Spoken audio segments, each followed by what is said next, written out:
नमस्कार विद्यार्थी मित्रांनो.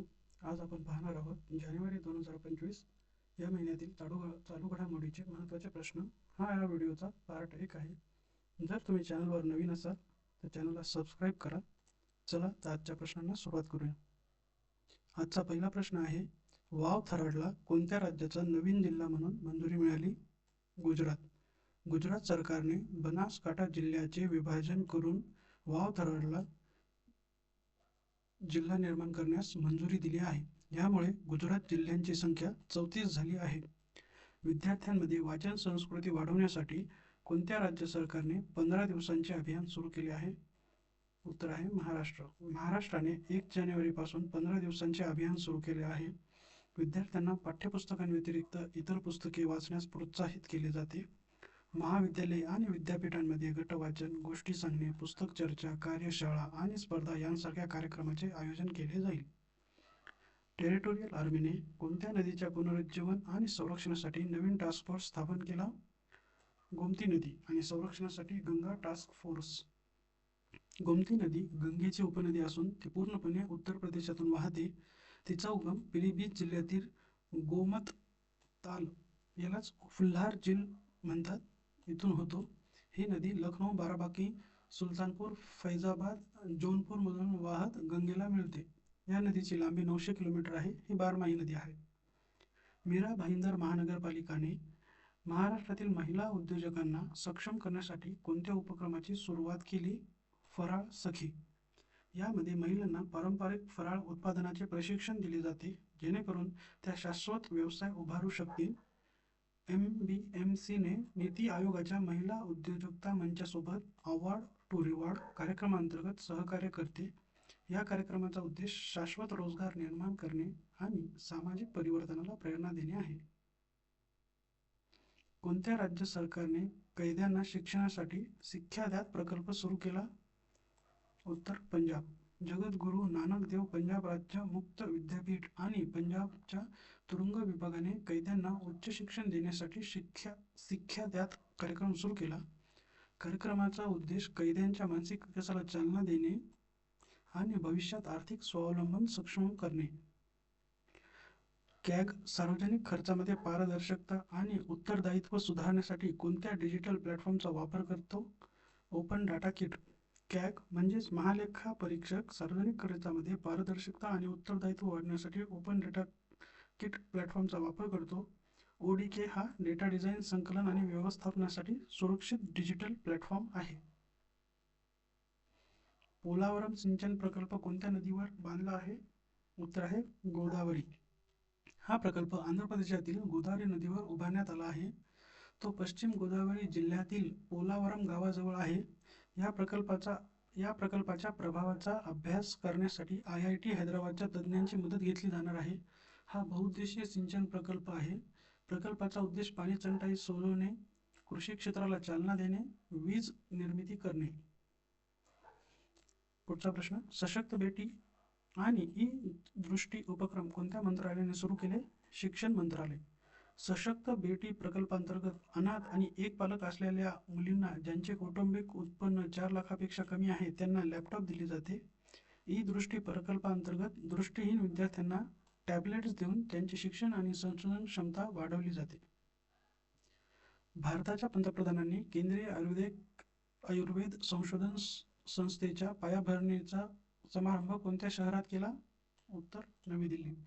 दिल्लीतील रोहिणी येथे समारंभ केला. हा प्रकल्प हील इन इंडिया या उपक्रमाला पाठिंबा देतो. भारताला जागतिक आरोग्य आणि कल्याण केंद्र बनवण्याचे उद्दिष्ट ठेवतो. कोणत्या मंत्रालयाने ई स्टुडंट व्हिसा आणि ई स्टुडंट एक्स व्हिसा हे विशेष श्रेणीचे व्हिसा सुरू केले आहेत? गृह मंत्रालय.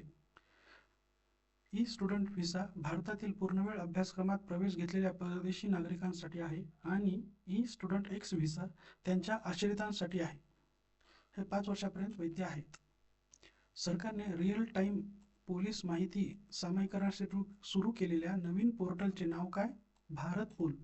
7 जानेवारी 2025 रोजी नवी दिल्ली येथे CBI द्वारा विकसित भारत पोल पोर्टल लॉन्च झाले. पुढचा प्रश्न, जम्मू काश्मीरमध्ये असलेल्या भारताच्या पहिल्या केबल स्टेड पुलाचे नाव काय? अंजी खाड पूल. हा पूल Udhampur Srinagar Baramulla railway link USBRL प्रकल्पाचा भाग आहे. ह्या प्रकल्पात 36 बोगदे आणि 943 पूल समाविष्ट आहेत. हा पूल 725.5 मीटर लांब असून 193 मीटर उंच मुख्य पायलॉन आहे. आणि दुसरी माहिती अशी आहे, नदीपासून म्हणजे नदीच्या पात्रापासून 359 मीटर उंचीवर असलेला चिनाब रेल्वे पूल हा जगातील सर्वात उंच रेल्वे आर्च ब्रिज आहे.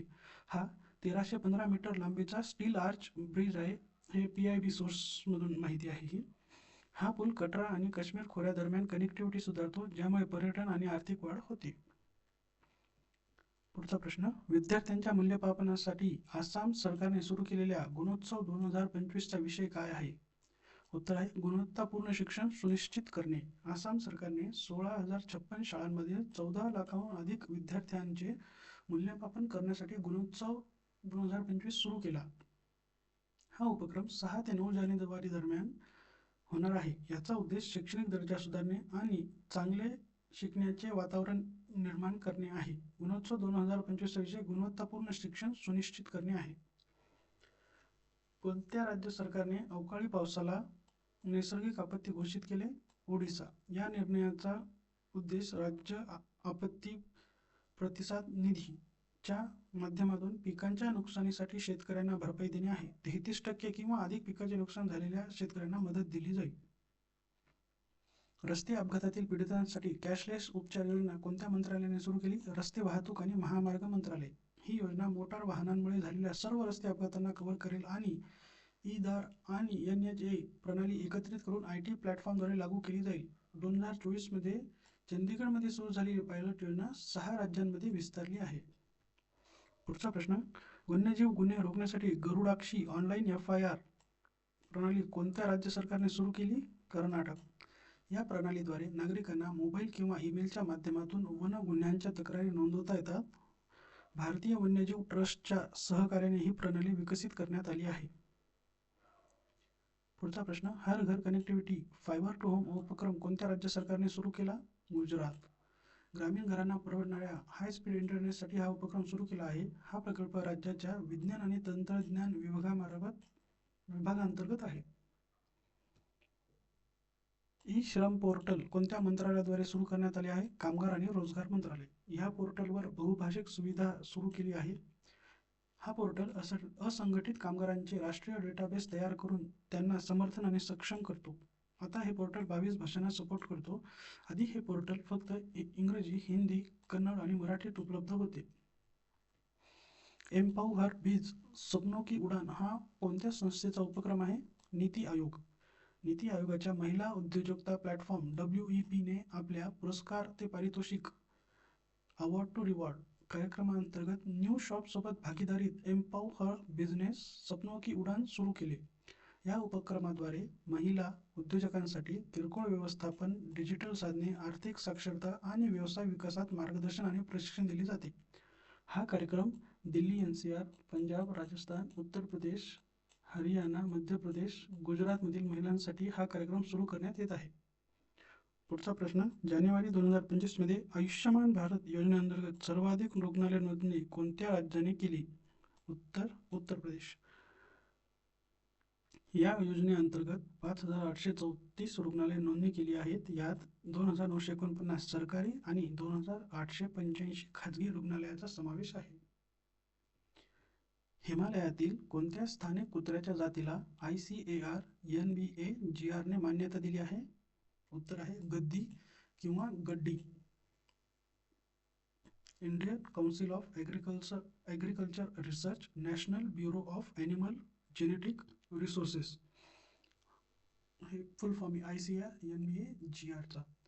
हा हिमालयात एक विश्वासू राखणदार कुत्रा आहे, ज्याला भारतीय कृषी संशोधन परिषद, राष्ट्रीय पशु जनक संसाधन ब्युरोने स्थानिक जाती म्हणून मान्यता दिली. जम्मू आणि काश्मीर, हिमाचल प्रदेश आणि पीर पंजाल परिसरात तो आढळतो. अन्य नोंदणीकृत स्थानिक जातींमध्ये तमिळनाडूतील राजापालयम आणि चिप्पीपराई तसेच कर्नाटकातील मुधोल हाउंड यांचा समावेश आहे. पुढचा प्रश्न, झेड मोरह बोगदा कोणत्या राज्यात केंद्रशासित प्रदेशात आहे?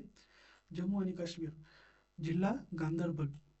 हा बोगदा काश्मीर आणि लडाख दरम्यान आहे. हा 2 लेनचा रस्ता गगनगीर आणि सोनमार्ग दरम्यान श्रीनगर लेह महामार्गावर जम्मू काश्मीरमध्ये आहे. बोगद्याला झेड आकाराच्या रस्त्याच्या भागानंतर नाव देण्यात आले आहे. जोजिला खिंडीत आहे. बोगद्याची लांबी 14.2 किलोमीटर आहे. पुढचा प्रश्न, हिमाचल प्रदेशातील कोणत्या संस्थेचे नाव माजी पंतप्रधान डॉक्टर मनमोहन सिंग यांच्या नावावर ठेवण्यात आले आहे? हिमाचल प्रदेश सार्वजनिक प्रशासन संस्था. पुढचा प्रश्न, माँ की रसोई उपक्रम कोणत्या राज्य सरकारने सुरू केला? उत्तर प्रदेश. प्रयागराजमधील आर्थिकदृष्ट्या दुर्बल घटकांसाठी फक्त 9 रुपयांमध्ये संपूर्ण भोजन उपलब्ध करून दिले जाते. हा उपक्रम स्वरूप राणी नेहरू रुग्णालयातील नंदी सेवा संस्थेद्वारे चालवला जातो. पुढचा प्रश्न, प्रोजेक्ट वीर गाथा 4.0 कोणत्या मंत्रालयांचा संयुक्त उपक्रम आहे? संरक्षण मंत्रालय आणि शिक्षण मंत्रालय. हा उपक्रम 2021 मध्ये आझादी का अमृत महोत्सव अंतर्गत सुरू करण्यात आला. या प्रकल्पाचा उद्देश शौर्य पुरस्कार विजेत्यांच्या धैर्य आणि जीवन गाथांची माहिती पसरवणे आणि विद्यार्थ्यांमध्ये देशभक्ती आणि नागरी मूल्ये रुजवणे आहे. पुढचा प्रश्न, राष्ट्रीय नदी वाहतूक आणि नेव्हिगेशन प्रणाली म्हणजेच the national river traffic and navigation system कोणत्या मंत्रालयाने सुरू केली? बंदर, जहाज वाहतूक आणि जलमार्ग मंत्रालय. 11 जानेवारी 2025 रोजी सुरू केली. या प्रणालीचा उद्देश अंतर्गत जलवाहतुकीच्या सुरक्षित आणि कार्यक्षम संचालनाची खात्री करणे आहे. पुढचा प्रश्न, कोणत्या राज्य सरकारने रस्ता अपघात कमी करण्यासाठी नो हेल्मेट नो फ्युएल धोरण प्रस्तावित केले आहे? उत्तर प्रदेश. दुचाकी अपघात कमी करण्यासाठी हा उपक्रम सुरू केला. 26 जानेवारी 2025 पासून नोएडामध्ये सुरू होईल. याचा उद्देश हेल्मेट वापराची सक्ती करणे आणि रस्ता सुरक्षा सुधारणे आहे. पुढचा प्रश्न, कोणत्या राज्य सरकारने स्वामी विवेकानंद युवा शक्ती मिशन सुरू केले? मध्य प्रदेश. राष्ट्रीय युवा दिनी भोपाळमध्ये स्वामी विवेकानंद युवा शक्ती मिशन सुरू केले. याचा उद्देश गरीब, युवा, शेतकरी आणि महिलांवर लक्ष केंद्रित करणे आहे. पुढचा प्रश्न, मिशन मौसमचा प्राथमिक उद्देश काय आहे? भारताला हवामान तयार आणि हवामान स्मार्ट राष्ट्र बनवणे. पंतप्रधान भारतीय हवामान विभागाच्या 150व्या स्थापना दिनी मिशन मौसम सुरू करतील. हवामान आणि हवामान विज्ञानाच्या प्रगतीसाठी या मिशनचे उद्दिष्ट आहे. पुढचा प्रश्न, भारतीय रेल्वेने उत्तर प्रदेशातील कोणत्या शहरात पेंट माय सिटी मोहीम आयोजित केली? प्रयागराज. उद्देश 2025च्या कुंभमेळ्याच्या तयारीसाठी शहरातील रेल्वे स्थानकाचे सुशोभीकरण करणे होता. Fast track immigration trusted traveller programme FTI-TTP कोणत्या मंत्रालयाद्वारे सुरू करण्यात आला? गृह मंत्रालय. मुंबई, चेन्नई, कोलकाता, बेंगळुरू, हैदराबाद, कोची आणि अहमदाबाद या 7 प्रमुख भारतीय विमानतळांवर fast track immigration trusted traveller programme सुरू केला. विकसित भारत 2047 दृष्टिकोनाचा भाग असलेला हा कार्यक्रम 2024 मध्ये दिल्लीत पहिल्यांदा सादर करण्यात आला. कोक बोरोक कोणत्या भारतीय राज्याची अधिकृत भाषा आहे? Tripura. Tripura student federation TSF ने आगरतळामध्ये रोमन लिपीसाठी कोक बोरोक भाषेच्या मागणीसाठी निदर्शन केली होती. ही बोरोक लोकांची भाषा आहे. 19 जानेवारी 1979 मध्ये त्रिपुरामध्ये अधिकृतपणे मान्यता मिळाली. ही एक सायनो तिबेटियन भाषा आहे. महिलांच्या नेतृत्वाखालील स्टार्टअपसाठी शी कोहर्ट 3.0 उपक्रम कोणत्या राज्याने सुरू केला? उत्तर आहे पंजाब. मोहाली येथे झालेल्या महिलांच्या स्टार्टअप आणि विद्यार्थ्यांना तंत्रज्ञानावर आधारित उपक्रम उभारण्यासाठी सक्षम बनवण्यासाठी शी कोहर्ट स्टार्टअप्स हँडलिंग आणि एम्पॉवरमेंट कोहर्ट उपक्रम सुरू केला. कोणत्या देशाने जगातील सर्वात शक्तिशाली हायड्रोजन ट्रेन इंजिन विकसित केले? भारत.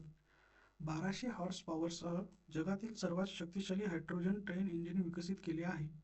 हरियाणातील जिंद सोनीपत महामार्गावर प्रथम चाचणी धाव होणार आहे. पुढचा प्रश्न, 1975 ते 1977च्या आणीबाणीच्या काळात ज्यांना अटक झाली होती अशा व्यक्तींना मासिक पेन्शन देण्यासाठी कोणत्या राज्य सरकारने नुकतीच पेन्शन योजना सुरू केली? ओडिशा. अशा व्यक्तींना 20,000 रुपये मासिक पेन्शन मिळणार आहे. या योजनेत 1 जानेवारी 2025 पर्यंत जीवन असलेल्या पात्र व्यक्तींसाठी वैद्यकीय खर्चाचाही समावेश आहे. महाराष्ट्र, हरियाणा, मध्य प्रदेश, छत्तीसगड, झारखंड, राजस्थान आणि आसाममध्ये अशाच प्रकारच्या पेन्शन योजना आहेत. भारतामध्ये अमेरिकेचे 5वे वाणिज्य दूतावास कुठे सुरू झाले? बेंगळुरू. याआधी कुठे होते? कोलकाता चेन्नई, हैदराबाद, मुंबई या शहरांमध्ये आहेत. दूरसंचार विभागाने नागरिकांना सक्षम बनवण्यासाठी आणि फसवणूक संप्रेषणावर उपाय करण्यासाठी कोणते ॲप्लिकेशन सुरू केले? संचार साथी. उद्देश काय आहे? फसवणूक कॉल्सला प्रतिबंध करणे आणि मोबाईल सुरक्षा सुधारणे. जगातील सर्वात मोठ्या शहरी स्वच्छता सर्वेक्षणाच्या 9व्या आवृत्तीसाठी टूलकिट कोणत्या मंत्रालयाने सुरू केले आहे? गृहनिर्माण आणि शहरी व्यवहार मंत्रालय. स्वच्छतेत उत्कृष्ट कामगिरी करणाऱ्या शहरांना ओळखण्यासाठी सुपर स्वच्छ लीग नावाची नवीन श्रेणी सादर करण्यात आली आहे. पुढचा प्रश्न, कोणत्या राज्य सरकारने वॉरंट आणि समन्सच्या प्रसारणाची प्रक्रिया सुलभ करण्यासाठी TWARIT उपक्रम सुरू केला आहे? मध्य प्रदेश. त्याचा full form transmission of warrants, summons and reports by information technology. हा प्लॅटफॉर्म वॉरंट, समन्स आणि अहवाल डिजिटल स्वरूपात प्रसारित करण्यासाठी आहे. सौर मोबाईल व्हॅन प्रशिक्षण युनिट कोणत्या शहरात सुरू करण्यात आली आहे? नवी दिल्ली. ग्रामीण भागातील आर्थिक आणि डिजिटल साक्षरता वाढवण्यासाठी या व्हॅन सुरू केल्या आहेत. आधुनिक तंत्रज्ञानाने सुसज्ज 2 नवीन सौर ऊर्जा चलित व्हॅन सिक्कीम, आंध्र प्रदेश, झारखंड, राजस्थान, मध्य प्रदेश, कर्नाटक आणि महाराष्ट्रातील ग्रामीण भागात सेवा देण्यासाठी आहेत. ह्या व्हॅन आर्थिक साक्षरता, डिजिटल कौशल्य, सायबर सुरक्षा, तांत्रिक ज्ञान आणि जनरेटिव्ह AI वर प्रशिक्षण देतात. आर्थिक वर्ष 2025 पर्यंत हा कार्यक्रम आणखी 7 जिल्ह्यांमध्ये विस्तारला जाईल. एंटिटी लॉकर प्लॅटफॉर्म कोणत्या मंत्रालयाने विकसित केला? इलेक्ट्रॉनिक्स आणि माहिती तंत्रज्ञान मंत्रालय. राष्ट्रीय ई-गव्हर्नन्स विभागाने विकसित केलेला हा प्लॅटफॉर्म व्यावसायिक दस्तऐवज व्यवस्थापन आणि पडताळणीसाठी सुरक्षित क्लाउड आधारित प्लॅटफॉर्म आहे. हा प्लॅटफॉर्म संस्था, MSME, स्टार्टअप, ट्रस्ट, सोसायट्यांसाठी आहे. पुढचा प्रश्न, मन्नान समुदाय प्रामुख्याने कोणत्या राज्यात आढळतो? उत्तर आहे केरळ. मन्नान समाजाचे आदिवासी राजा रमन राजमन्नन दिल्लीतील प्रजासत्ताक दिनाच्या परेडमध्ये सहभागी होणार आहेत.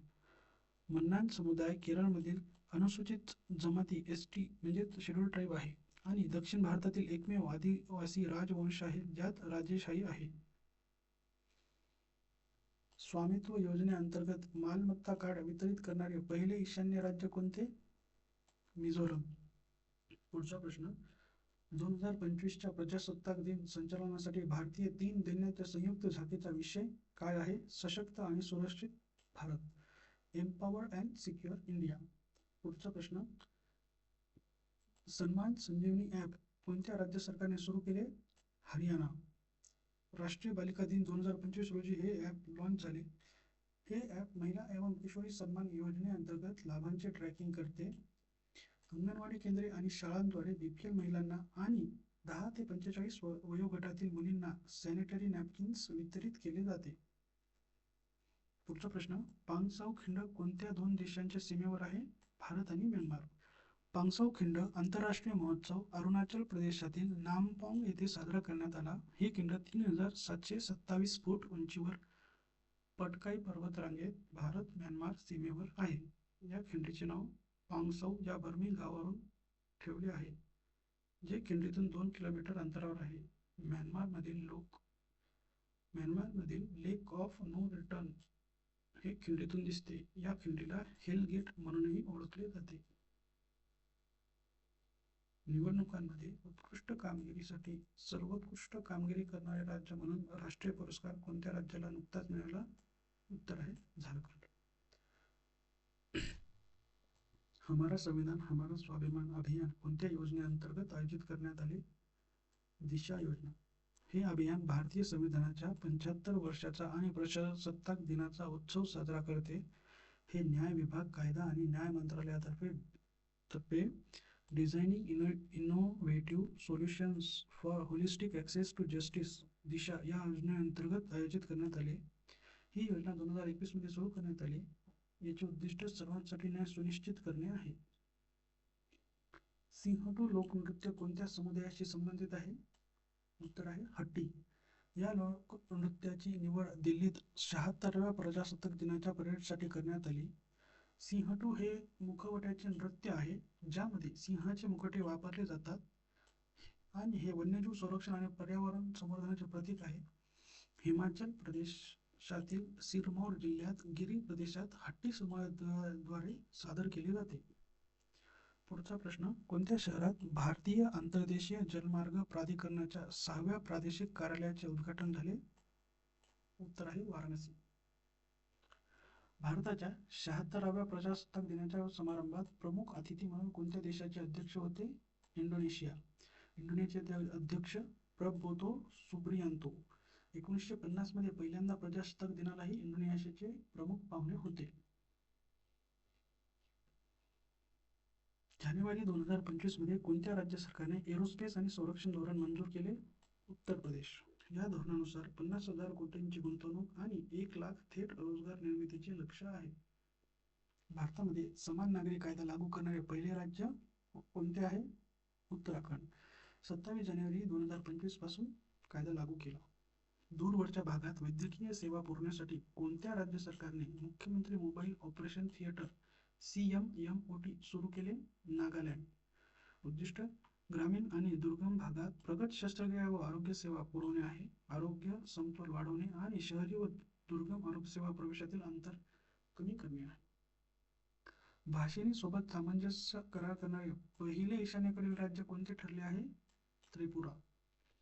डिजिटल इंडिया उपक्रमाचा भाग असलेली भाषिणी 22 भारतीय भाषांमध्ये त्वरित भाषांतर, भाषण ते मजकूर आणि ध्वनी ते ध्वनी संवाद सक्षम करते.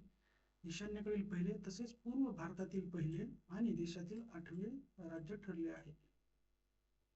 आसामच्या दुसऱ्या राजधानीचे शहर म्हणून कोणते शहर घोषित केले? दिब्रुगड. पुढचा प्रश्न, Utkarsh Odisha make in Odisha conclave 2025 कोणत्या शहरात उद्घाटन झाले? भुवनेश्वर. ओडिशाचा आतापर्यंतचा सर्वात मोठा व्यावसायिक कार्यक्रम. उद्देश गुंतवणूक आणि औद्योगिक वाढीला प्रोत्साहन देणे. पुढचा प्रश्न, उत्तर प्रदेश सरकारने अलीकडेच शेती आणि ग्रामीण उद्योगांना बळकट करण्यासाठी कोणत्या प्रकल्पाचा शुभारंभ केला? उत्तर प्रदेश कृषी वाढ आणि ग्रामीण उद्योग परिसंस्था सुदृढीकरण UP ॲग्रीज. हा प्रकल्प कृषी उत्पादन क्षमता आणि ग्रामीण उद्योगांना चालना देण्याचे उद्दिष्ट ठेवतो. या प्रकल्पामुळे शेतकऱ्यांचे उत्पादन 10 क्विंटलवरून 14 ते 15 क्विंटल प्रति एकरपर्यंत वाढवण्याचा उद्देश आहे. युनिफाईड पेन्शन प्रणाली UPS कोणत्या मंत्रालयाने सुरू केली? वित्त मंत्रालय. ही केंद्रीय सरकारी कर्मचाऱ्यांसाठी एक योगदान आधारित पेन्शन योजना आहे जी निवृत्तीनंतर निश्चित लाभ प्रदान करते. ही योजना शेवटच्या मूलभूत वेतनाच्या 50% रकमेशी मासिक पेन्शन देण्याची हमी देते. ही योजना 1 एप्रिल 2025 पासून कार्यान्वित होणार आहे. आणि आता शेवटचा प्रश्न, राष्ट्रीय आपत्ती प्रतिसाद दल NDRF कोणत्या मंत्रालयाच्या अंतर्गत कार्य करते? उत्तर आहे गृह मंत्रालय. NDRFचा 20वा स्थापना दिन सोहळा विजयवाडा आंध्र प्रदेश येथे साजरा करण्यात आला. NDRFची स्थापना 2005च्या आपत्ती व्यवस्थापन कायद्याअंतर्गत याची स्थापना झालेली आहे. तर आजच्या व्हिडिओमध्ये इतकंच. तुम्हाला व्हिडिओ कसा वाटला हे नक्की सांगा आणि काही सुधारणा करायची असेल तर कमेंटमध्ये नक्की सांगा. धन्यवाद.